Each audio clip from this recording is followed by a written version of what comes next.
subscribe and press the bell icon to never miss any update. Hindu राज्य चाहिन्छ, हिन्दू राज्य चलाउन हिन्दू राज्य चाहिन्छ। कांग्रेस तपाईँ चाहिँ उ जन्मजात तपाईँ चाहिँ संवैधानिक राजतन्त्र पक्ष हो। राजा नभइकन यो देश चाहिँ अडिन्न। हिन्दू राज्य हुनुपर्छ, धर्म निरपेक्षमा गएर गल्ती गरियो भन्ने चाहिँ कांग्रेसले त प्रशस्तै मत छ। नेपालका नेताहरूले दाम कमाए, सत्ता र शक्तिमा बसेर नाम कमाउन सके। हिमाल पहाडबाट चाहिँ 8वटा जिल्ला अलग गर्नुपर्ने औचित्य के थियो मलाई बताउनु। तराईमा चाहिँ जुन गरिबी छ, अशिक्षा छ, बेरोजगारी छ, त्यो गराउनलाई स्वयं तराईका जमिनदार र पहाडीय शासकहरू दुईटैको मिलिमुतो छ। नेपालमा संघीयता सफल हुने भनेको एउटा स्वतन्त्र सार्वभौम सत्ता सम्पन्न नेपाल समाप्त भयो भने नेपालमा संघीयता सफल भयो। 20 वर्षसम्म स्थानीय निकायलाई चाहिँ रित्तो बनाएर बसाले पनि यिनै हुन् संघीयताका ठेकेदारहरू, अहिलेका ठेकेदारहरू। परदेशमा जति जुन अर्बौं रुपियाँ खर्च हुन्छ हैन, त्यो पैसा चाहिँ गाउँपालिका नगरपालिकालाई दिउँ, उनीहरूलाई अझ चाहिँ शक्तिशाली बनाऊ। प्रधानमन्त्री भारत रुष्ट भए पनि उनीहरूको त चाहिँ संसदभित्र चाहिँ झन्डै 2/3 बहुमत छ। भारत चाहिँ तपाईँ चाहिँ नाराज छ, यो सत्य कुरा हो। अल्पमतमा भारतीय चाहिँ बहुमतमा पर्छ। हो भारतीयहरूलाई जति सकेको यताको नागरिक बनाएर ठुलो जनमत तयार गर्ने। हिन्दू राख्दै उनीहरूले वैवाहिक अङ्गीकृत नागरिकता पाउनुपर्छ भन्ने माग हो। त्यो मागमा काङ्ग्रेस पनि सामेल भएको छ। भारतीय दलाली गर्ने छ्याप्छ्याप्तै छन् यहाँ।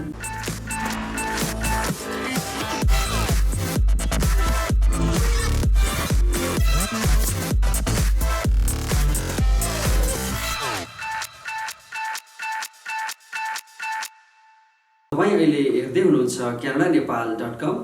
आज हामीसँग हुनुहुन्छ राष्ट्रिय जनमोर्चा पार्टीका अध्यक्ष चित्रबहादुर केसीज्यू। भर्खरै उहाँले राजतन्त्रबारे आफ्नो धारणा व्यक्त गर्नुभएको थियो। नेपालमा राजतन्त्र फर्काउने खेल हुँदैछ भन्ने उहाँको धारणालाई अझ प्रष्ट बनाउन र त्यसका थप आधारहरू खोज्नको लागि हामी उहाँसँग अन्तर्वार्तामा जाँदैछौँ। स्वागत गरौँ उहाँलाई canadaNepal.com मा। स्वागत छ तपाईँलाई canadaNepal.com मा। तपाईँले संघीयताको प्रायःजसो विपक्षमा आफ्नो आवाज उठाइरहनु भएको छ। अहिलेको परिस्थितिमा संघीयता खारेज हुने सम्भावनालाई कसरी अध्ययन गर्नुभएको छ? संघीयता ल्याउने बेला पनि अब लामै कसरत गरे हुन् देशी विदेशी शक्तिहरूले। अब अहिले यसलाई चाहिँ व्यवस्थापन गर्न अहिले पनि सकेका छैन र नेपाली जनताले पनि छोटै समयमा अब यसले दिएको चाहिँ नि परिणाम अनुभव भइसक्यो नेपाली जनतालाई। अब यो बादलले पानी आउन्न भन्ने चाहिँ नेपाली जनतालाई थाहा भइसक्यो। त्यसो हुनाले अब नेपाली जनताले नै संघीयता यो मुलुकको लागि बेठिक छ भनेर नेपाली जनता नै यसको खारेजीको लागि सडकमा आउनुपर्छ। जस्तो तपाईँले संघीयता चाहिँ हाम्रो यहाँबाट नभए विदेशीले भिराइदिएको हो भन्ने किसिमले आफ्नो तर्क राख्नुभयो होइन। तर यहाँ नेपालीहरूको बुझाइ चाहिँ संघीयता मात्रै नभइकन गणतन्त्र र धर्मनिरपेक्ष पनि त्यसै गरी आएको भन्ने बुझाइ पनि छ एक थरीको। तर तपाईँले चाहिँ किन संघीयता मात्रैको विरोध गर्नुहुन्छ? होइन, किन भन्दाखेरि हाम्रो त आफ्नो चाहिँ लामो समयदेखि यो घोषणा पत्र छ, हाम्रो राजनीति छ नि। 2006 सालमा चाहिँ नेपाल कम्युनिस्ट पार्टीको स्थापना भयो। त्यति बेलाको स्थापना कालदेखि नै नेपालमा चाहिँ सामन्तवाद र चाहिँ साम्राज्यवादको अन्त्य हुनुपर्छ भनेर हाम्रो त्यति बेला पार्टी स्थापना कालदेखि घोषणा पत्र छ। त्यसलाई हामीले निरन्तर चाहिँ अगाडि बोकेर आएका छौँ। त्यसो हुनाले अब राजतन्त्रलाई वरिपरि मियोमा राखेर त्यसबाट फाइदा उठाएकाले भन्ने चिज हो। लाखौँ जनता चाहिँ काठमाडौँमा अब गणतन्त्र चाहियो भनेर चाहिँ निक्लिएका हुने होइन। 2006 सालमा नेपाल कम्युनिस्ट पार्टीको घोषणा पत्रदेखि लिएर जति पनि तपाईँले हेर्नुहोस् कि नेपालमा गणतन्त्रको स्थापना हुनुपर्छ, नेपालमा साम्राज्यवादको चाहिँ हस्तक्षेप, विस्तारवादीहरूको हस्तक्षेप हुनुपर्छ र नेपाल एउटा स्वतन्त्र स्वाभिमान देश हुनुपर्छ भन्ने कुरा त हामी जुन बेलामा चाहिँ अब 6 सालमा पार्टीको स्थापना गर्नको लागि चाहिँ पार्टी बन्यो, घोषणापत्र बन्यो, पार्टीका कार्यक्रम बन्यो, त्यो बेलादेखि हो नि।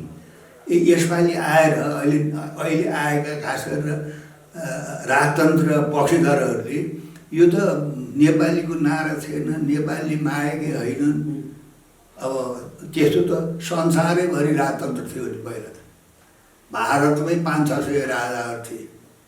त्यसो हुनाले अब दास युगको चाहिँ बेलामा अब राजतन्त्र पनि प्रगतिशील कुरा थियो होइन, जहाँ चाहिँ अब दासहरूको खरिद बिक्री हुन्थ्यो होइन, मान्छेलाई बेच्ने बजारमा।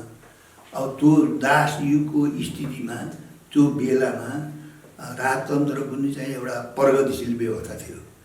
तर जब अब पुँजीवादको विकास भयो संसारमा होइन, त्यस कारणले संसारैभरिबाट अहिले पनि त्यही 27-28 मुलुकमा कता छन् राजाहरू, तर ती नितान्त छन् वैधानिक होइन, र ती अरबका केही मुलुकहरूमा चाहिँ निरङ्कुश राजाहरू छन् होइन।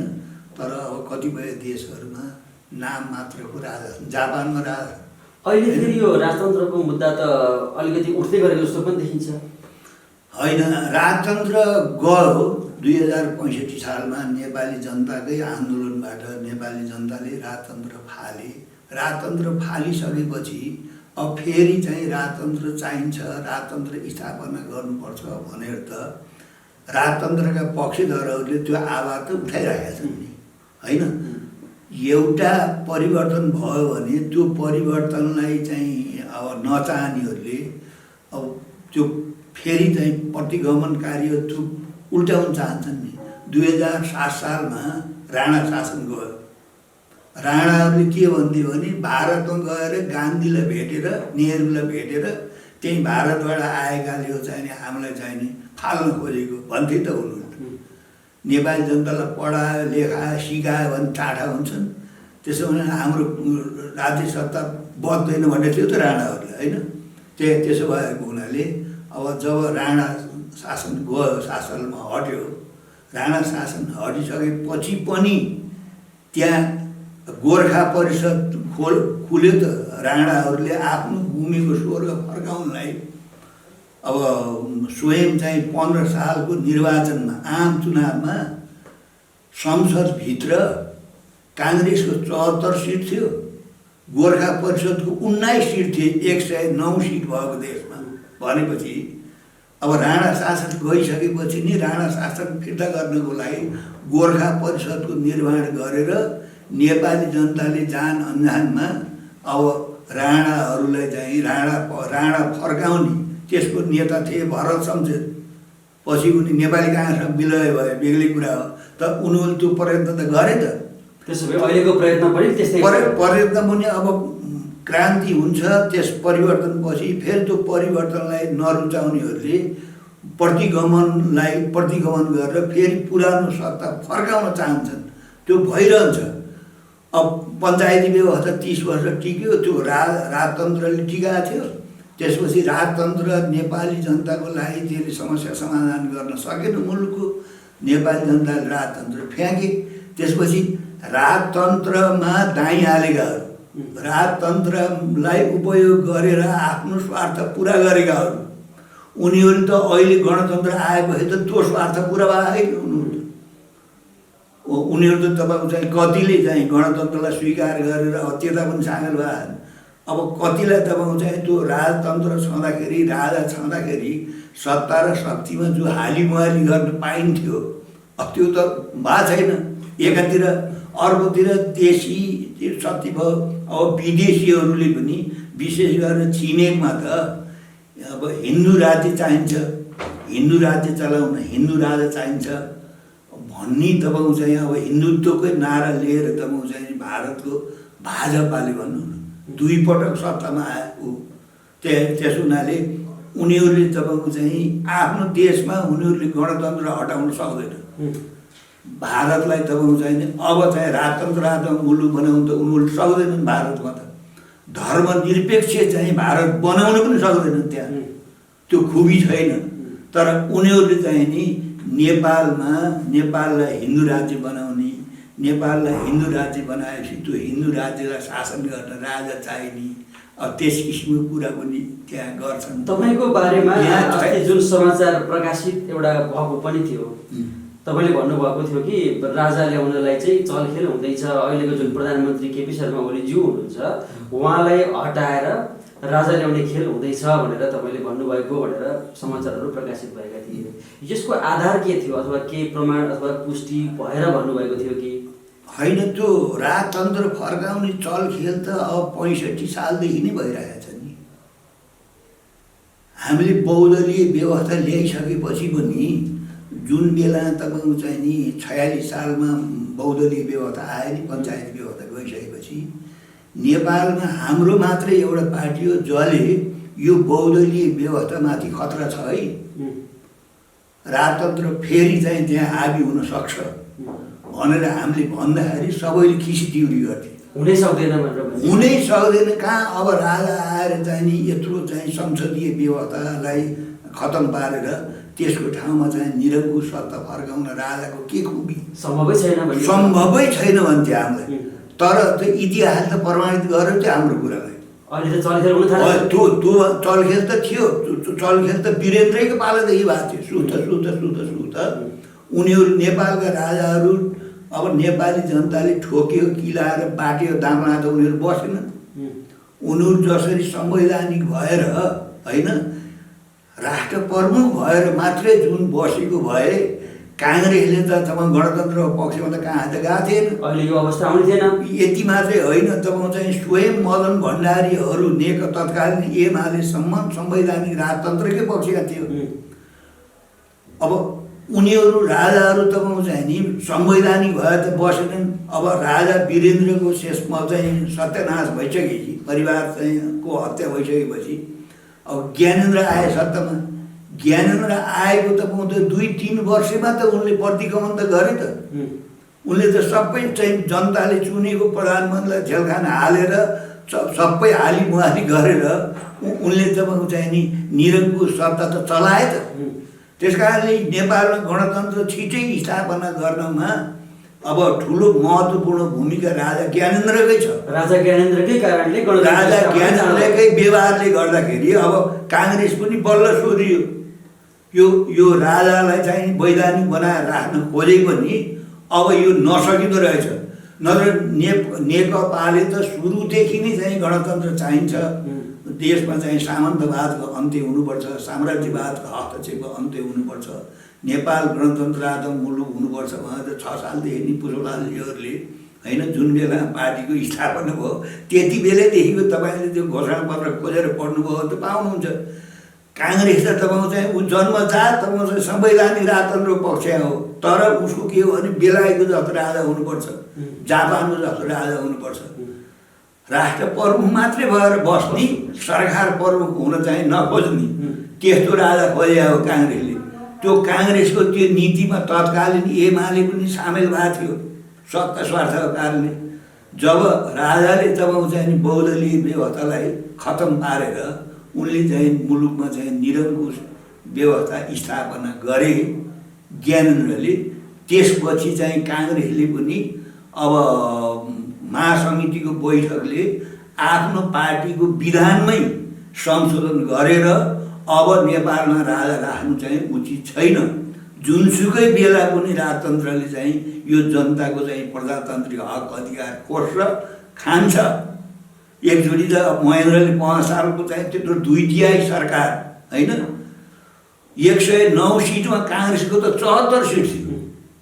त्यो 2/3 सरकारलाई उनले अपदस्थ गरेर महेन्द्रले चाहिँ नि 30 वर्ष एकलौट सरकार चलाएन, निरङ्कुश पारिवारिक सरकार। त्यसबाट पनि काङ्ग्रेस अझ चम्किया थिएन। किनभने बिपीले त अब राजा नभइकन यो देश चाहिँ अडिन्न, यदि राजाको विरोध हुन्छ भने राजाको घाँटी चाहिँ तलतिर, मेरो घाँटी माथितिर हुनुपर्छ, राजा घाँटी काट्नुभन्दा पहिले मेरो घाँटी काटिनुपर्छ भन्दै हिँडे बिपीले यो चाहिँ नेपालमा चाहिँ राजतन्त्र चाहिँ राख्नुपर्छ। यद्यपि राजाले उनलाई पटक पटक झेलखाना हाले, राजा अपदस्थ गरे, सबै गरे, तैपनि चाहिँ राज संस्था चाहिन्छ भन्ने चाहिँ बिपी हुन्। त्यो बिपीका अनुयायीहरूले पनि चाहिँ 65 सालसम्म होइन 63-64सम्म राजा चाहिन्छ भन्नेमै थिए त काङ्ग्रेस। जब तपाईँको चाहिँ नि ज्ञानेन्द्रले होइन अब आफ्नो खुट्टा आफै बन्चरो चलायो उनले। उनी यदि तपाईँको चाहिँ नि संवैधानिक भएर नाम मात्रको राजा भएर बेलायतको रानी जस्तो जापानको राजा जस्तो संवैधानिक भएर बसेको भए उनी चाहिँ सरकार प्रमुख जनताको चाहिँ छोरो हुन्थ्यो, राष्ट्र प्रमुख भए त उनी बस्न पाइरहन्थे। त्यस कारणले उनीहरूकै कारणले त्यति चाँडै काङ्ग्रेस गणतन्त्र जानेवाला थिएन। त्यसपछि पनि अब अहिले काङ्ग्रेसभित्रका पनि कतिपय मान्छेहरूलाई गणतन्त्र ल्याएको चाहिँ गल्ती गरिएछ। यो काङ्ग्रेसभित्र चाहिँ जस्तो गणतन्त्र र धर्मनिरपेक्षमा जानुको कारणले नै काङ्ग्रेसको डाउनफल जुन पतन सुरु भएको भन्ने एउटा तर्क पनि छ। त्यसलाई तपाईँ के भन्नुहुन्छ? काङ्ग्रेसको त मुख्य नारा जस्तो तपाईँले नै भन्नुभयो गणतन्त्र र धर्मनिरपेक्षता काङ्ग्रेसको मूल सिद्धान्त नै हो। त्यो होइन, त्यसरी गणतन्त्रमा गएको कारणले हो भने त नेकपालाई नै त्यत्रो भोट नदिनु पर्ने। उनीहरू धर्मनिरपेक्षतावादी हुन्, गणतन्त्रवादी हुन्।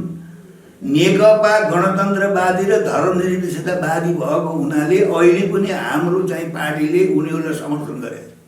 अनि यो अहिले राजतन्त्र फिर्ता ल्याउनको लागि त्यसो भए काङ्ग्रेसभित्रबाटै पनि परिचालित छन् त तपाईँको बुझाइमा? होइन, अब कति सक्रिय छन् भन्न सकिन्न, तर हिन्दू राज्य हुनुपर्छ, धर्मनिरपेक्षतामा गएर गल्ती गरियो भन्ने चाहिँ काङ्ग्रेसले त प्रशस्तै मत छ।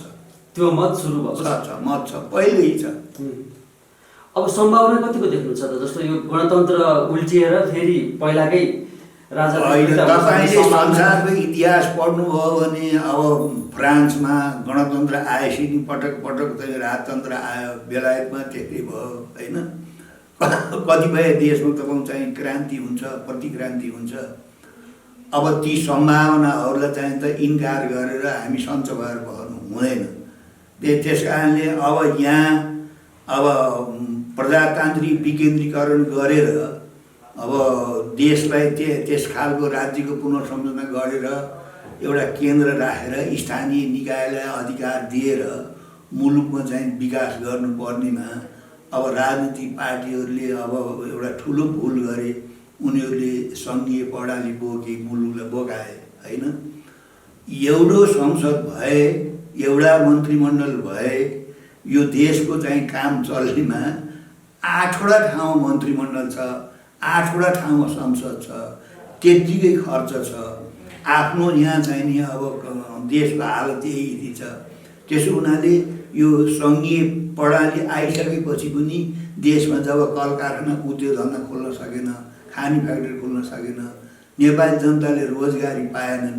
गणतन्त्र आउनुभन्दा पहिले भ्रष्टाचारको चाहिँ डिग्री जे थियो, नातावाद कृपावाद भ्रष्टाचारको चाहिँ जे गति थियो, अब त्यो गति अहिले पनि त्यसमा 20को 19 भएन। त्यसो हुनाले अर्को भार नेपाली जनतालाई के पर्यो भने यति ठुलो राज्यको संयन्त्र पाल्नु पर्यो।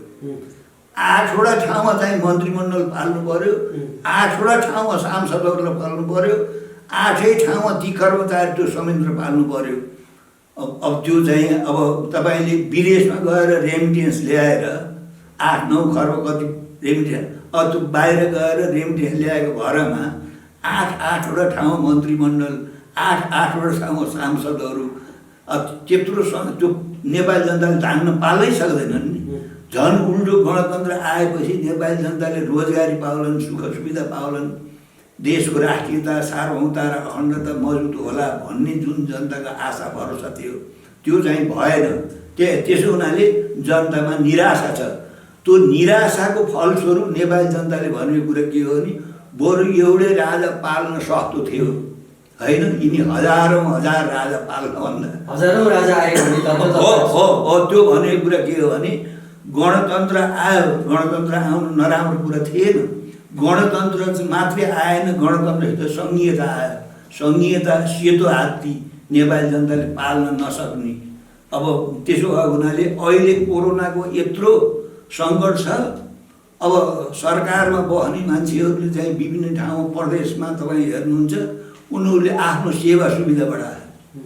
जुन बेलामा नेपाली जनताले चाहिँ पिसिआर नपाएर औषधि नपाएर सुरक्षा कर्मीहरूको अनुपस्थितिले अब कतिपय मान्छेहरू निराश भएर झुन्डिएका छन्। कति प्यारो हुन्छ परान, चिन्दैदेखि निराश भएर अब तपाईँ चाहिँ दर्जनौँ मान्छे चाहिँ मरिरहेको छन् झुन्डिएर। अब औषधि छैन, त्यसो हुनाले अब जनतालाई यत्रो चाहिँ कोरोनाले यत्रो झपेटिएको छ। अब उनीहरूभन्दा सत्ता र शक्तिमा बस्नेले भ्रष्टाचार गर्न पनि नछोड्ने, आफ्ना सेवा सुविधा चाहिँ एक रति पनि नघटाउने भएपछि जनताबाट यो गणतन्त्रप्रति नै वितृष्णा भएको त्यही। त्यसो भए सङ्घीयताको कारणले गर्दा गणतन्त्र र धर्मनिरपेक्ष जुन भएको छ यो प्रति नै एउटा वितृष्णा सङ्घीयता मात्रै होइन, तपाईँ चाहिँ सङ्घीयतामा बस्नेहरूले, सत्ता र शक्तिमा बस्नेहरूले तपाईँको चाहिँ जुन चाहिँ भ्रष्टाचार गर्ने जुन एउटा प्रवृत्ति थियो, राणा गए पनि, राजा गए पनि, पञ्चायत गए पनि, अब राजनीति गर्ने भनेको राष्ट्र जनताको लागि भन्दा पनि राजनीति गर्ने भनेको आफ्नो पद प्रतिष्ठा सम्पत्ति। मैले के भन्ने गरेको छु भने नेपालका नेताहरूले दाम कमाए, सत्ता र शक्तिमा बसेर नाम कमाउन सकेनन्। नाम कमाउन त जनताको पक्षमा काम गर्नु पर्यो, राष्ट्रको पक्षमा काम। फेरि अन्य देशहरूमा त सङ्घीयताबाट राम्रै भएको देखिन्छ, हाम्रै देशमा मात्रै होइन। जुन देशमा सङ्घीयताको लागि उपयुक्त त्यहाँको आर्थिक अवस्था थियो, त्यहाँको सामाजिक अवस्था थियो, त्यहाँको राजनीतिक अवस्था थियो, त्यो देशमा चाहिँ सफल भयो त। सैनाले चाहिँ गहना लागेको देखेर केही नहुनेले पनि त्यसले सैनाले जस्तो लाउन पाए हुन्थ्यो भनेर मात्रै हुन्छ। अमेरिकामा सफल भयो, त्यहाँ आवश्यकता थियो। अमेरिकामा चाहिँ साना चाहिँ राज्यहरू थिए, 12-1 दर्जनभन्दा बढी राज्य। उनीहरू एक ठाउँमा आएर सङ्घीय प्रणालीमा नगए पश्चिमाहरूले उनीहरूलाई एक एक गरेर खाने भएको हुनाले त्यहाँ सङ्घीय प्रणाली आवश्यक भयो। त्यस्तै जर्मनीमा त्यही आवश्यक थियो, अस्ट्रेलिया थियो। जहाँ आवश्यकताले एउटा प्रणाली आउनु र त्यो आवश्यकता नभइकन यहाँ तपाईँ चाहिँ सामाजिक द्वन्द्व बढाउनको लागि, क्षेत्रीय द्वन्द्व बढाउनको लागि भन्नु न, हिमाल पहाडबाट चाहिँ 8वटा जिल्ला अलग गर्नुपर्ने औचित्य के थियो मलाई बताउनु त। 8वटा जिल्ला जुन अलग भए त्यो एक मधेस एक त प्रदेशको कति नारा लाग्यो 64-65 भन्नु त, तराईलाई अलग गर्न पहाडबाट। त्यस कारणले यो मुलुकलाई सङ्घीयता बोकाउनुको पछाडि नेपालीहरूको समृद्धिको लागि, देश बलियो बनाउनको लागि, जातीय सद्भाव मजबुत बनाउनको लागि होइन।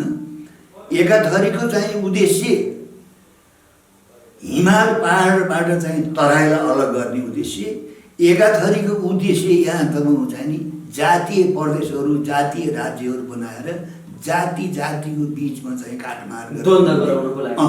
त्यो उद्देश्यले यहाँ सङ्घीयता बोकाइए हो। यी बोक्नेहरूको मनमा पनि सङ्घीयता यो मुलुकले थेग्न सक्छ, यसले धान्न सक्छ भनेर होइन। त्यसो भए अहिले जुन तराई एकल जुन टुक्र्याउने कुराको नाराहरू चलेछ भनेर तपाईँले भन्नुभयो र जातीय कुराहरू पनि धेरै उठेको देखिन्छ, जातीय द्वन्द्वका कुराहरू धेरै उठेका छन् अहिले। यो सबै सङ्घीयताकै कारणले गर्दा होइन। त्यो सङ्घीयता ल्याउनु भन्दा पनि तपाईँको चाहिँ नि अब यो क्षेत्रीय द्वन्द्व होइन, पहाड र तराईको बिचको तपाईँको चाहिँ अन्तर्द्वन्द्व बढाइरहने होइन, ताकि तपाईँको चाहिँ पहाडबाट तराई अलग भएपछि मात्रै हामीलाई मुक्ति हुन्छ भन्ने चाहिँ त्यहाँका लाटागाँडा जनतालाई पारेका छन्। तराईमा चाहिँ जुन गरिबी छ, अशिक्षा छ, बेरोजगारी छ, त्यो गराउनलाई स्वयं तराईका जमिनदार र पहाडीय शासकहरू दुईटैको मिलिमतो छ त्यसमा, बुझ्नु भएन। अब तराईका त्यहाँका चाहिँ तराईका जनताको ठेका लिएकाले के भन्छन् भन्दाखेरि तपाईँको चाहिँ तिनै जनताले तिरेको कर र तिनै जनताको नाममा राजनीति गरेर काठमाडौँ महल बनाएर बसेका छन्। अब कुरा चाहिँ त्यहाँका सुकुम्बासीहरू, दलितहरू होइन, गरिब जनता, भूमिहीन जनताका कुरा गरिरहन्छन्। वास्तवमा यथार्थमा त्यहाँका चाहिँ अहिले भन्नु न, अहिले त म चाहिँ नि भन्नु न सबै भ्रष्टाचार काठमाडौँले गर्छन् भन्थे नि पहिला 2-2.5 वर्ष भयो त 2 नम्बर प्रदेशमा कति ठुल्ठुलो भ्रष्टाचार भइरहेको छ। त्यहाँ त हटाउनु पर्थ्यो नि। त्यसो हुनाले त्यो जनतालाई लुटेर निजी स्वार्थ पुरा गर्नेमा चाहिँ पहाडिया नेताहरू अनि तराईका नेताहरू एक ठाउँमा हुन्छन् हेर्नुहोस्। तर उनीहरू आफ्नो स्वार्थको कारणले फेरि विभिन्न तपाईँ चाहिँ क्षेत्रीय नारा जातीय नारा लाएर जनतालाई उफारिरहन्छ। त्यसो भए संहिता मार्फत जातीय द्वन्द्व गराउनको लागि र नेपाल टुक्र्याउनको लागि भित्र ग्रान्ड डिजाइन चलिरहेको छ, चलिरहेको त्यो त्यही डिजाइनलाई नेपाललाई तपाईँ कमजोर पार्न, नेपालको तपाईँ अस्तित्व समाप्त। तपाईँलाई म भन्छु सम्झिराख्नुहोस्, नेपालमा सङ्घीयता सफल हुने भनेको एउटा स्वतन्त्र सार्वभौम सत्ता सम्पन्न नेपाल समाप्त भयो भने नेपालमा सङ्घीयता सफल भयो। त्यही बुझ्नु तपाईँ। यसको अन्तिम लक्ष्य नेपाललाई समाप्त गराउनु, त्यही देख्नु होला। अनि फेरि यसको तर्क गर्नेहरूले त संहिताको कारणले गाउँ गाउँमा सरकार पुगिरहेछ, घर घरमा पुगिरहेछ भनेर भन्ने तर्कहरू पनि होइन। त्यसो भए गाउँ गाउँमा घर घरमा गाउँ गाउँमा चाहिँ राजा महेन्द्रले पञ्चायती व्यवस्था ल्याएको बेला गाउँ गाउँमा जेटिए थिएकी थिएन, गाउँ गाउँमा प्रधान पञ्चहरू थिएकी थिएन। त्यो तपाईँ चाहिँ स्थानीय निकायमा तपाईँ चाहिँ त्यहाँ स्थानीय निकाय बनाउनु भनेको सङ्घीयताको कारणले हो। अथवा संहिता नयाँ भएर सञ्चालन गर्न नजानेर पो हो कि 20 वर्षसम्म स्थानीय निकायलाई चाहिँ रित्तो बनाएर बसाले पनि यिनै हुन् सङ्घीयताका ठेकेदारहरू, अहिलेका ठेकेदारहरू। त्यस कारणले स्थानीय निकायमा अहिले चाहिँ त्यहाँ चाहिँ गाउँपालिका अध्यक्ष उपाध्यक्ष नगर त्यो स्थानीय निकायमा त्यहाँ त्यो संयन्त्र हुनु त त्यो जनताको मौलिक अधिकार हो नि। त्यस कारणले सङ्घीयता भएको कारणले नगरपालिका गाउँपालिका भएको 4 सालमै चुनाव भएको थियो नगरपालिकाको पदम समितिको पाला। त्यति बेला त संहिता थिएन नि। 65मा न हो सङ्घीयताको घाँडो बोकेको त। त्यसभन्दा पहिले त्यो पञ्चायत कालमा गाउँ पञ्चायत गाउँ पञ्चायत थिएन, नगर पञ्चायतहरू थिएन। त्यहाँ जनप्रतिनिधिहरू गाउँमा घर घरमा त्यति बेला पनि हो थिएन त्यति बेला। त्यस कारण त्यो जनतालाई चाहिँ भरम पार्न, जनतालाई हाम्रो भनाइ के हो भने सङ्घीयताको औचित्य छैन। परदेशमा जति जुन अरबौँ रुपियाँ खर्च हुन्छ होइन, त्यो पैसा चाहिँ गाउँपालिका नगरपालिकालाई दिउँ, उनीहरूलाई अझ चाहिँ शक्तिशाली बनाउँ, अधिकार दिउँ। त्यसो भए प्रदेश खारेज गरेर प्रदेश खारेज गर्नुपर्छ। प्रदेश खारेज भएर ती दर्जनौँ मन्त्री दर्जनौँ सांसद किन चाहियो त्यो प्रदेशमा? तपाईँले त्यो प्रदेशमा हुनु जति खर्च तपाईँ गाउँपालिका नगरपालिकालाई दिनु, स्थानीय निकायमा पुग्यो हो त। अनि त्यहाँ कल कारखाना उद्योग धन्दा खोल्नु। यहाँ त तपाईँ चाहिँ प्रशासनिक खर्चको लागि अहिले बजेट तपाईँले हेर्नु त, साधारण खर्च कति छ, विकास खर्च कति छ। अब अर्थमन्त्रीले भनेन 15 अरब जम्मा चाहिँ अहिले राजस्व उठ्यो एक महिनामा, 40 अरब चाहिँ एक महिनामा चाहिँ खर्च टार्न, साधारण खर्च टार्न चाहिन्छ भने हो। त्यो चाहिँ हावापानी खाएर चाहिँ सङ्घीयता बाँच्छ। तैपनि चाहिँ अरबको खाडीबाट विभिन्न देशबाट चाहिँ नेपालीका छोराहरू उहाँ आफू लास भएर पनि यहाँ चाहिँ रेमिटेन्स पठाउँथ्यो र भएको थियो अलिकति व्यवहार। ल भन्नुहोस्, अब यहाँ चाहिँ कल कारखाना उद्योग धन्दा नखोल्ने, पञ्चायत कालमा खोलिएका उद्योग धन्दा कल कारखाना पनि सबै निजीकरण गर्ने, उदारीकरण। अब त्यो निर्देशन पनि अमेरिकाको, युरोपियनहरूको। अनि यहाँका नेपालीका छोराछोरी दैनिक चाहिँ 1500 दरले अरबको खाडीमा पठाउने, जापान अमेरिका बेलायतमा पठाउने, यहाँ रित्तो गराउने। ल हेर्नुहोस् है। अनि यहाँ तपाईँको चाहिँ नि अब सङ्घीयताको मुरली बजाउनु के खुवाएर हो यो सङ्घीयता पाल्ने? अहिले भन्नु न, कर्मचारीको चाहिँ भत्ता कटौती भयो। अब सङ्घका चाहिँ सांसदहरूको पूर्वाधार विकासको लागि 6 करोड रुपियाँ थियो नि वार्षिक, 2 करोड घटाएर 4 करोड उनीहरूले फेरि त्यो जसरी चुनाव खर्च उठाउन लाने गरे त्यता सङ्घले पनि लय, सङ्घका सांसदहरूले। अनि चाहिँ प्रदेशका सांसदहरूले पनि 3 करोडको दरले लयो, कसैले 2 करोड, कसैले 3 करोड।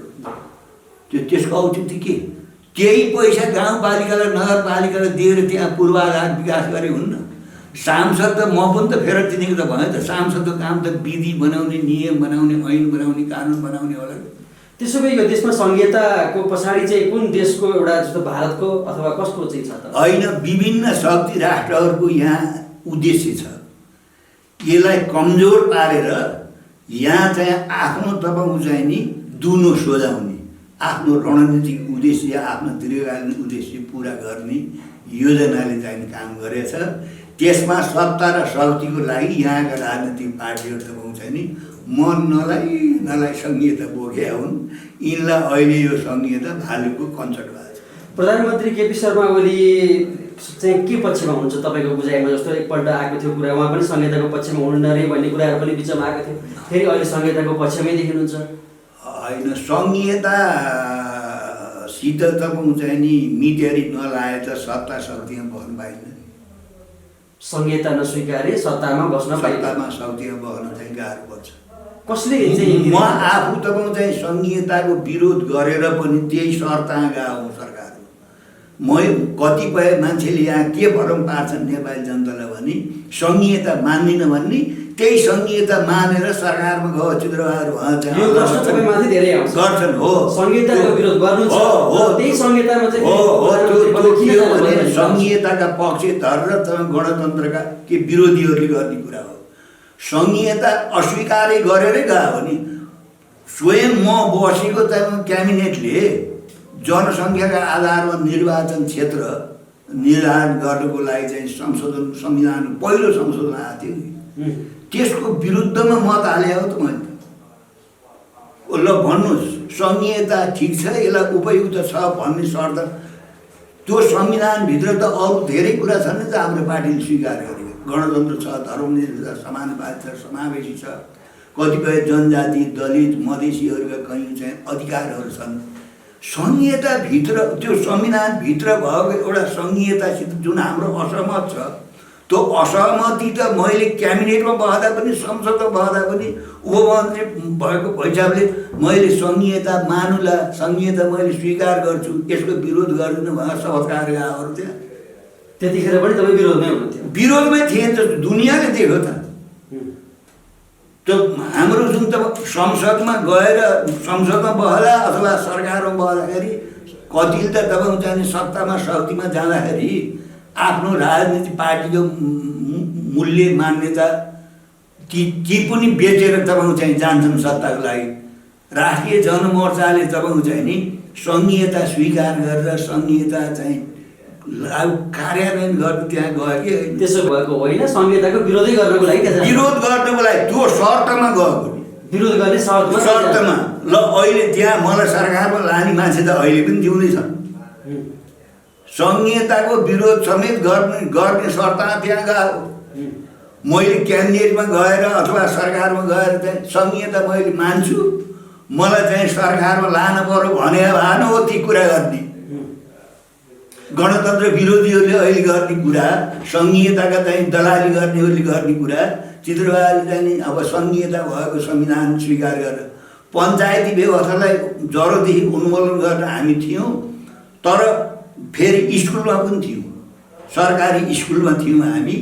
र मलाई के भन्थे भने त यो सरकारी स्कुलमा मास्टर पनि हुने, संहितालाई जरेदेखि गरेर फाल्नुपर्छ पनि भनेर विद्यार्थीलाई पढाउने, मास्टरलाई पढाउने, त चाहिँ देशदोरी होस् भन्थे मलाई पञ्चहरूले मण्डलीहरूले। मैले भने यहाँ म मास्टर भएको संहिता के अरे पञ्चायत बन्डी गराउनु होइन, पञ्चायतको जरा उखाल्नको लागि मैले सारा विद्यार्थीहरूलाई पञ्चायत फाल्नुपर्छ, चाहिँ राजतन्त्र हटाउनुपर्छ भनेर मैले त पढाउँछु स्कुलमा भएर मैले भने त। त्यस कारणले अब ठिक जसरी म चाहिँ पञ्चायती व्यवस्थामा अनि कुनै स्कुलमा हेड मास्टर थिएँ, म तत्काल झलनाजी हुनुहुन्थ्यो मसँगै। त्यतिखेर पनि मलाई त्यही भन्थे। अहिले चाहिँ राजतन्त्रवादीहरूले पञ्चायतका के अरे संहिताका पक्षधरहरूले जुन आरोप लाउँछन् त्यो मेरो लागि चाहिँ जो नयाँ होइन।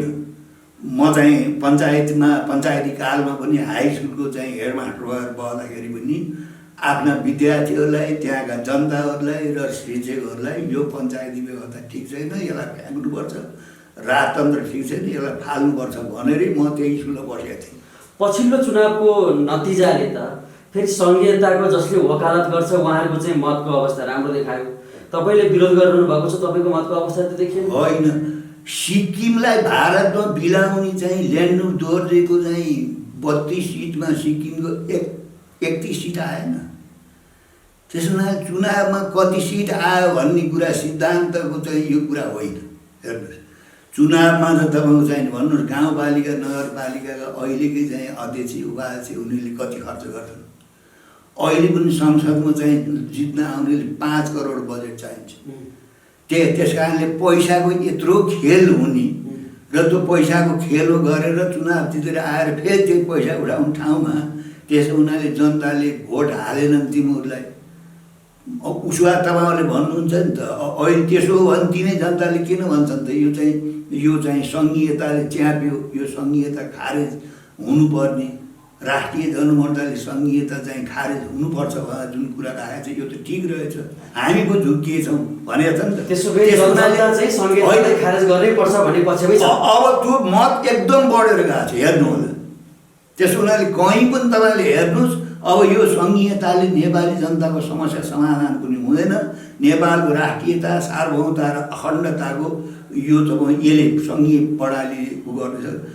8वटा जिल्लालाई त हिमाल पहाडबाट अलग्गै गरिसक्यो त सङ्घीयता, गरेन र कालान्तरमा गएर तपाईँ चाहिँ नि जसरी त्यो यो चाहिँ रुसले तपाईँ चाहिँ अलग गर्यो नि त, त्यही अवस्था यहाँ आउन सक्छ हो त। अब यो खारेजीको प्रक्रिया चाहिँ कसरी अगाडि बढ्छ? जब सङ्घीय प्रणालीले यो जनतामाथि चाहिँ केही दिन्न, भ्रष्टाचार बाहेक, बेरोजगारी बाहेक, अन्याय अत्याचार बाहेक, त्यसपछि जनता जसरी राणा शासनका विरुद्धमा निस्के जनता, पञ्चायती व्यवस्थाका बिग्रे अगाडि आए, राजतन्त्रका विरुद्ध जनता आए, कुनै पनि व्यवस्था फाल्नलाई आउन जनतै पर्छ। जनता आउनको लागि त पछाडि अहिलेसम्म हामीले जति पनि परिवर्तन भएको देखेका छौँ, कुनै दलले पछाडिबाट अलिकति ब्याक फोर्स नदिए त आएको छैन। भनेपछि त्यो ब्याक फोर्स चाहिँ कसले दिन्छ? कुन दलले? राष्ट्रिय जनमोर्चाले दिन्छ, दिइरहेको छ। अब संहिता विरोधी आन्दोलन सुरु हुन्छ होइन, सुरु त्यति बेलैदेखि गर्दै आएको छौँ नि हामी। तपाईँले बल्ल सुरु हुन्छ होइन, हामीले त त्यो सङ्घीयता जुन 66-65मा सङ्घीय प्रणालीमा मुलुक लयो, राष्ट्रिय जनमोर्चा त निरन्तर सङ्घर्ष गर्दै आएको छ। सङ्घर्ष त गरेछ, तर त्यति असर त हुन सकेको छैन। राणा शासन चाहिँ स्थापना भएपछि त्यसका विरुद्धमा कति वर्ष लड्नु पर्यो नेपाली जनता। पञ्चायती व्यवस्था चाहिँ एउटा पारिवारिक शासन थियो, राजाले चाहिँ ल्याए, त्यत्रो बहुमत भएको सरकार खतम पारेर 30 वर्षसम्म त पञ्चायतले राजा, त्यो कुरा बिर्सने होइन।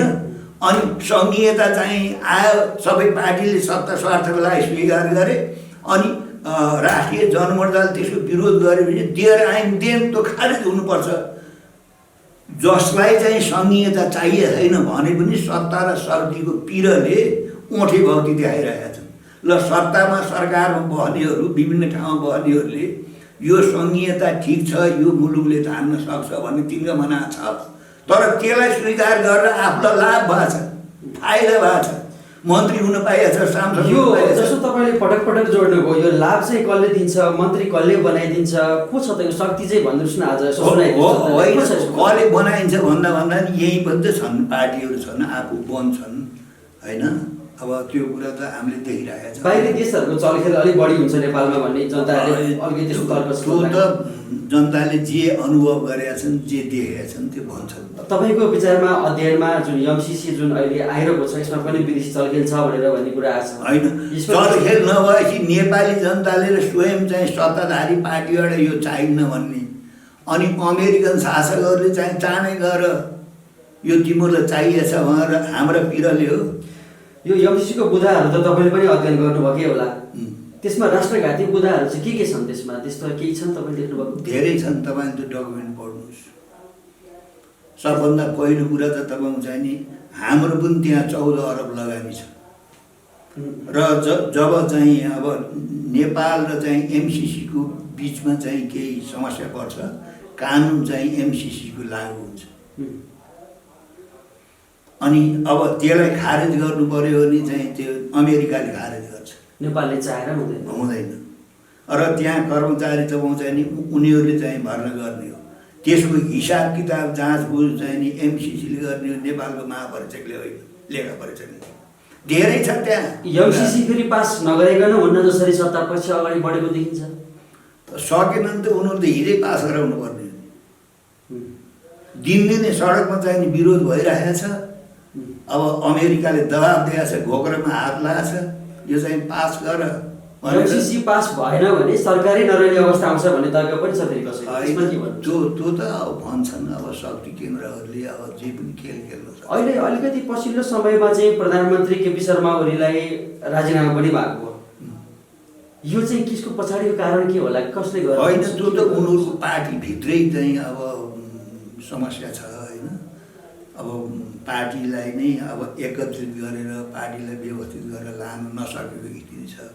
त्यस कारणले अब त्यहाँभित्रको झगडा बाहिरकाले लगाइदिएको हो भनेर जुन हल्ला छ नि त्यो कुरासँग म विश्वास। भारतले मलाई हटाउन चाहन्छ भनेर प्रधानमन्त्री स्वयंले बोल्छ। होइन, त्यो प्रधानमन्त्रीले के भन्नुहुन्छ भन्ने कुरा भन्दा पनि स्वयं त्यो पार्टीभित्रै झगडा छ त। पहिलो कुरा त पार्टी एकता गर्ने बेलामा नि पार्टीमा चाहिँ सैद्धान्तिक पक्षमा, राजनीतिक पक्षमा, साङ्गठनिक पक्षमा त्यो सबै कुरा चाहिँ छलफल भएर बनेकै होइन। त्यस कारण त्यो पार्टीभित्रको आन्तरिक लफडा हो, आन्तरिक झगडा हो, त्यो समस्या हो। अब त्यस्तो समस्या परेला त बाहिरले अलिअलि ज्याक त गर्छन्, तर तपाईँको चाहिँ नि नेकपाभित्रको आन्तरिक झगडा हो, आन्तरिक समस्या हो। तपाईँले प्रधानमन्त्रीलाई हटाएर राज संस्था फर्काउने खेल हुँदैछ भन्नु र फेरि यो खेल यता हुनु एउटै समयमा देखिनुको यो के कोइन्सिडेन्स मात्रै भएको होइन। त्यो त अब नेपालमा अस्थिरता कायम गर्नलाई गणतन्त्र फर्काउने चाहिँ अभियान त गणतन्त्र स्थापना भएकै अर्को दिनदेखि सुरु भयो नि। त्यो त चलिरहन्छ, त्यो तर मूल कुरा अब कुनै विषयको तपाईँको चाहिँ छानबिन हुनलाई त्यसको चाहिँ अब निदो हुनलाई त्यही भित्रको कारण हुन्छ। मेरो प्रश्न चाहिँ अहिले जुन यो प्रधानमन्त्री केपी शर्मा ओलीलाई राजीनामा माग भएको छ, यसको पछाडि अरू कुनै कारण नभइकन पार्टीभित्रै किचलको मात्रै कारण कि अरू कुनै बाहिरकाले पनि त्यो चाहन्छन्। कतिपय चाहिँ अब कुरासित चाहिँ ओलीजीसँग चाहिँ बाह्य शक्ति पनि नाराज होला छ, त्यो थाहा छ। तर अहिले चाहिँ पार्टीभित्रको झगडा चाहिँ अब यो नयाँ कुरा होइन, यो पहिलेदेखि नै यो कसर चाहिँ चलिरहेको छ। कालापानी लिपुलेकको नक्सा सार्वजनिक भए पछाडि प्रधानमन्त्रीसँग भारत रुष्ट छ भन्ने कुरा आएको थियो। भनेपछि यो कतै प्रधानमन्त्रीसँग भारत रुष्ट भएर त होइन। प्रधानमन्त्रीसँग भारत रुष्ट भए पनि उनीहरूको त चाहिँ संसदभित्र चाहिँ झन्डै 2/3 बहुमत छ नि त। भारतले त्यहाँबाट सिटी बजाएर पहिले हामी सरकारमा बस्दा त्यो त सर्वदलीय भए सरकार त होइन नि, त्यहाँ त पार्टीको एकलौटे सरकार छ नि त्यहाँ त। त्यसो भए प्रचण्डजीको प्रधानमन्त्री बन्ने अभिलाषा, त्यो अभिलाषा पनि होला होइन। अब त्यो आफ्नो ठाउँमा छ, तर अब चाहिँ लिम्पियाधुरा लिपुले कालापानी नक्सामा राखेकोमा यो नागरिकता विधेयक ल्याएकोमा भारत चाहिँ तपाईँको चाहिँ नाराज छ, यो सत्य कुरा हो। तर अहिले भर्खरै चाहिँ सत्तालाई चाहिँ सत्ता मिल्गाउने कुरामा तपाईँको चाहिँ आफ्नै पार्टीभित्रकै समस्या हो, पार्टीभित्रकै झगडा हो। सम्भावना कतिको देख्नुहुन्छ त प्रधानमन्त्री ओली रहिरहने अथवा चाहिँ प्रधानमन्त्री परिवर्तन हुने सम्भावना तपाईँको अध्ययनमा, बुझाइमा? अहिले भन्न सकिन्न। हेर्नुहोस्, पहिलेभन्दा स्थिति बढी चर्केर गएको छ होइन। अब पार्टीभित्रका अत्यधिक नेताहरू चाहिँ धेरै बाहेक छन्, अब राजीनामै मागिरहेका छन् होइन। त्यसो भएको हुनाले पहिले जस्तो छैन। अब उनीहरूले केही लेनदेन गरेर चाहिँ मिलाएछन् भन्ने बेग्लै कुरा हो, नत्र अहिले चाहिँ भन्न सकिन्न। अनि यो नागरिकता सम्बन्धी जुन अहिले विवाद भइरहेको छ, एउटा पक्षले भन्छ यति समयभित्रमा गर्नु चाहिँ 7 वर्ष लम्ब्याउनु चाहिँ उचित हुँदैन नेपालको लागि भन्ने कुरा छ। फेरि कता कता सुनेको पनि छ कि संविधानमा चाहिँ यो अङ्गीकृत नागरिकहरूले उच्च पद नपाउने भन्ने व्यवस्था पहिल्यै भइसकेको छ भन्ने कुरा पनि छ। वैवाहिक अङ्गीकृत नागरिक जुन हो अरू देशबाट हाम्रो देशमा विवाह गरेर आउने उनीहरूलाई अरू चाहिँ सुविधा दिने, आर्थिक सुविधा, सांस्कृतिक सुविधा, सामाजिक गर्नुपर्ने जुन काम हो त्यसलाई चाहिँ अब छुट्टै व्यवस्था गर्ने। तर नागरिकताको लागि 7 वर्षपछि मात्रै अङ्गीकृत नागरिकता दिने संविधानमा जुन संशोधन अब समितिले पास गर्यो त्यसका विरुद्धमा स्वयं नेपाली काङ्ग्रेस उत्रिरहेको छ। अब राजपा अबको जनसमाज मधेसवादी दलहरूको प्राय त्यसमा असहमति रहेको सब चाहिँ विरोध गरिरहेको छ। त्यही हो, त्यो हामीले संसारमा कसैले नगरेको काम गरे होइन। यो विरोध पछाडिको मानसिकता चाहिँ के होला त? मानसिकता के हो भन्दा तपाईँ चाहिँ नि अब भारतले पहिलो कुरा नेपालमा भूगोलमाथि आक्रमण गरेको छ होइन। जस्तो लिम्पियाधुरा लिपुले कालापानीमा भारतीयहरूले चाहिँ गर्यो कब्जा त सबैलाई थाहा छ। सुस्तामा त्यति ठुलो भूभाग छ। तराईका चाहिँ दक्षिणी सीमामा चाहिँ दर्जनौँ ठाउँमा उसको हस्तक्षेप छ। भारतले एकातिर चाहिँ भूगोलमाथिको आक्रमण जमिनमाथि, अर्कोतिर जनसाङ्ख्यिक आक्रमण। भारतीयहरूलाई जति सकेको धेरै नेपालको चाहिँ नागरिक बनाएपछि नेपाली त यहाँ त के हुन्छ अल्पमतमा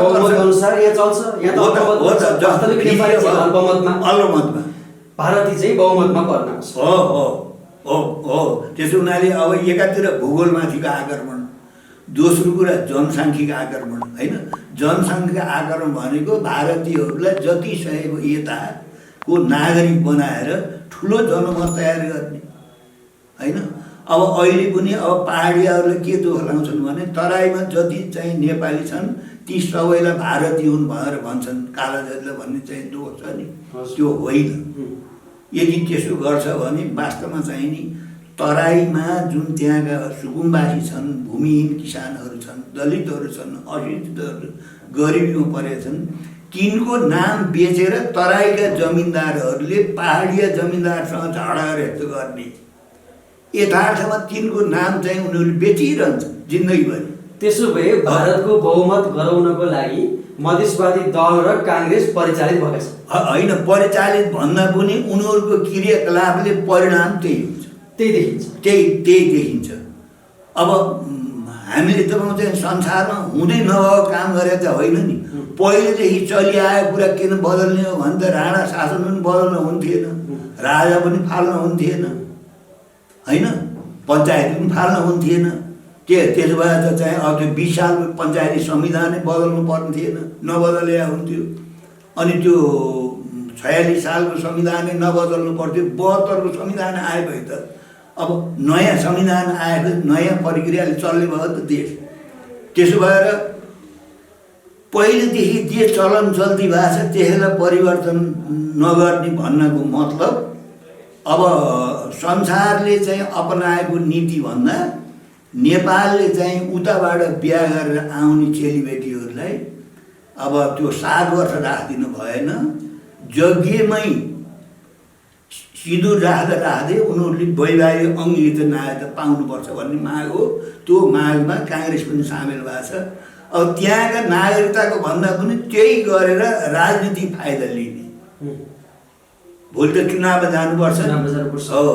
त्यसो भएको हुनाले अब राष्ट्रलाई के हित हुन्छ, कस्तो नीति अपनाएर राष्ट्रलाई हित हुन्छ, देशको राष्ट्रियता, सार्वभौमता र अखण्डता, भौगोलिक अखण्डता, कुन नीति अपनाउँदा फाइदा हुन्छ भन्नुभन्दा पनि कुन नीति अपनाउँदाखेरि आफूलाई फाइदा हुन्छ, आफ्नो गुटलाई फाइदा हुन्छ भन्ने नेपालका चाहिँ राजनीतिक पार्टीहरूमा यो प्रवृत्ति छ।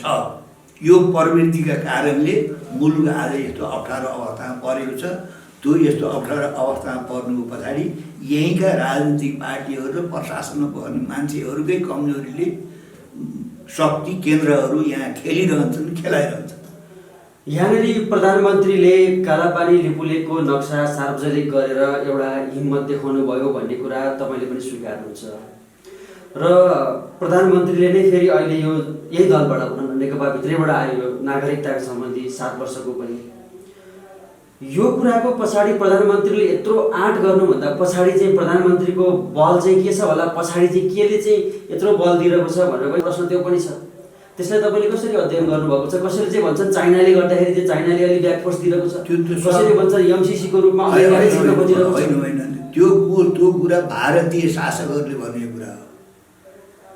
नेपालीहरूले आफ्नो भूभाग, नेपालीको भूभाग भारतले जबरजस्ती यत्रो वर्षसम्म कब्जा गरेर हैकम जमाएर अब ढलिमली गरेको।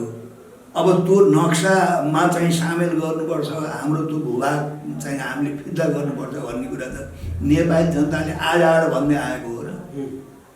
नेपालका शासकहरूलाई के भयो भने त्यो भूभाग चाहिँ नक्सामा राख्यो भने दिल्ली बेखुसी हुन्छ, रिसाउँछ। दिल्ली बेखुस भयो, रिसायो भने चुनाव जित्न सकिन्न, चुनाव जितेपछि आएर सत्तामा बस्न सकिन्न, सत्तामा टिक्न पाइन्न, सत्तामा नबसेपछि दाम कमिन्न, दाम नकमिएपछि आफ्नो व्यवस्था हुन्न, आफ्नो स्वार्थ पुरा हुन्न।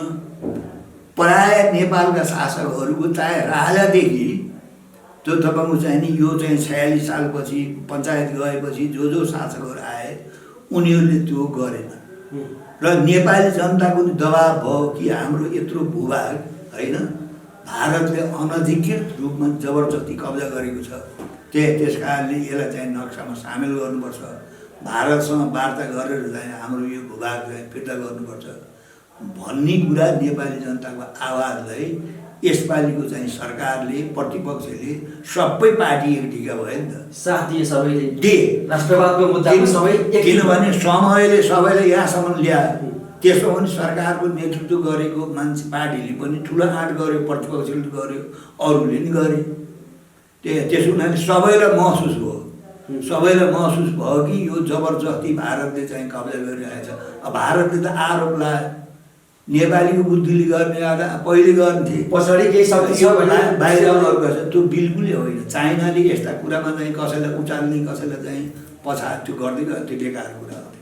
त्यसो भए सबै दलको समर्थन अझ त्यति मात्रै होइन नि, भारतीय तपाईँ चाहिँ दलाली गरेर नथाक्नेहरूले त चाइनाले 7वटा जिल्लामा कति चाहिँ नेपालको भूभाग चाहिँ अब कब्जा गरेका छ, त्यसको फिर्ता लिने कुरा गर्दैन भनेर यहाँ संसदमा त कुरा उठाए भारतीय दलालहरूले, पत्रिकाहरूमा पनि त्यो तपाईँ चाहिँ भारतको नेपाली जनताको तिरोबाट चाहिँ ज्यान पाल्ने भारतीय दलाली गर्ने छ्यापछ्याप्तै छन्। यहाँ पार्टीभित्र छन्, संसदमा छन्, प्रशासनमा बस्ने मान्छे छन्, मिडियामा काम गर्नेहरू पनि छन्। त्यसको खाँचो छैन।